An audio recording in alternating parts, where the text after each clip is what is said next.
श्री कृष्ण क्यों डरते थे बर्बरीक से? महाभारत का युद्ध शुरू होने वाला था और देश भर के योद्धा या तो पांडवों के साथ थे या कौरवों के साथ। इसी बीच महाबली भीम के पौत्र बर्बरीक भी कुरुक्षेत्र के मैदान की ओर बढ़ रहे थे। उन्हें युद्ध के मैदान की तरफ बढ़ता हुआ देखकर श्री कृष्ण आशंकित हो गए। उन्हें डर था कि ये योद्धा युद्ध में कौरवों की तरफ से लड़ेगा और बर्बरीक का कौरवों की तरफ से लड़ना मतलब पांडवों की हार। श्री कृष्ण जानते थे कि बर्बरीक अपने पिता घटोत्कच से भी बड़ा मायावी और शक्तिशाली तथा कर्ण के समान दानी है। साथ ही उसे देवी शक्ति की उपासना और अपने गुरु सिद्धसेन के आशीर्वाद स्वरूप 3 अचूक तीर प्राप्त थे। ये कोई साधारण तीर नहीं थे। इन्हें जिस भी लक्ष्य की तरफ चलाया जाता था उसका भेदा जाना तय था। लेकिन अपने दादा भीम को छोड़कर बर्बरीक कौरवों की तरफ से युद्ध क्यों लड़ेगा? तो उत्तर है गुरु की शिक्षा। बर्बरीक के गुरु ने उससे कहा था कि युद्ध में हमेशा निर्बल का साथ देना, और इसी बात का डर श्री कृष्ण को था। और जब बर्बरीक पांडवों से मिलने उनके शिविर में गया तो श्री कृष्ण ने उसे अपने दादा यानी पांडवों की ओर से युद्ध लड़ने के लिए कहा। लेकिन बर्बरीक ने अपने गुरु की शिक्षा याद दिलाते हुए कहा कि मेरे गुरु ने कहा था कि युद्ध में हमेशा निर्बल का साथ देना, इसलिए मुझे जो भी युद्ध में हारता हुआ नजर आएगा उसी की तरफ से मैं युद्ध में लड़ूंगा। साथ ही उसने अपने 3 तीरों के गुण बताए और बताया कि किसी भी बड़ी से बड़ी सेना को समाप्त करने के लिए उसके 2 तीर ही पर्याप्त हैं।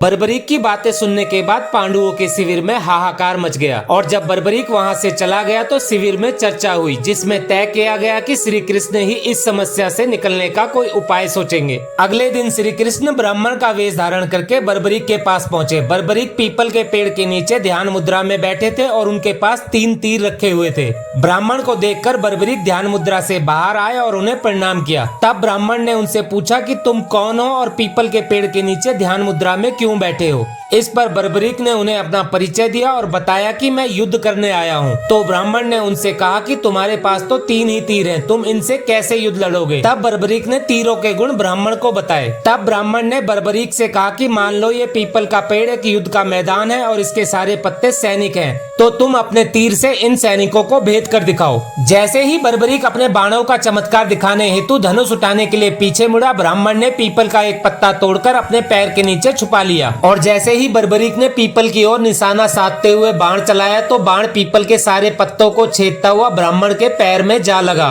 और उसमें से खून निकलने लगा। ये देखकर बर्बरीक समझ गया कि ये कोई साधारण इंसान नहीं हो सकता, अन्यथा अभी तक इनकी मृत्यु हो जाती। लेकिन तभी ब्राह्मण का वेश धारण किए हुए श्री कृष्ण ने बर्बरीक से कहा कि मैंने सुना है तुम बहुत बड़े दानी हो, क्या जो मैं मांगूंगा तुम मुझे दोगे? इस पर बर्बरीक ने मुस्कुराते हुए कहा कि अवश्य दूंगा, लेकिन कृपया करके मुझे अपने असली रूप के दर्शन दीजिए। बर्बरीक की बात सुनकर भगवान श्री कृष्ण अपने असली रूप में आ गए, जिन्हें देखकर बर्बरीक ने उन्हें प्रणाम किया और कहा, बताइए भगवान, मैं आपको क्या दे सकता हूँ? तब भगवान श्री कृष्ण ने बर्बरीक से उसका सिर मांग लिया। इस पर बर्बरीक ने कहा, अवश्य मैं अपना शीश काटकर आपको दे दूंगा, किंतु भगवान मैं महाभारत का युद्ध देखना चाहता हूँ और मेरी ये अंतिम इच्छा किसी प्रकार से पूर्ण कर दीजिए। इस पर भगवान श्री कृष्ण ने बर्बरीक को आशीर्वाद देते हुए कहा कि तुम्हारा शीश धड़ से अलग होने के बाद भी जीवित रहेगा और तुम संपूर्ण महाभारत के युद्ध को अपनी आंखों से देख सकोगे। इस पर बर्बरीक ने तत्काल ही अपना शीश काटकर श्री कृष्ण को दे दिया।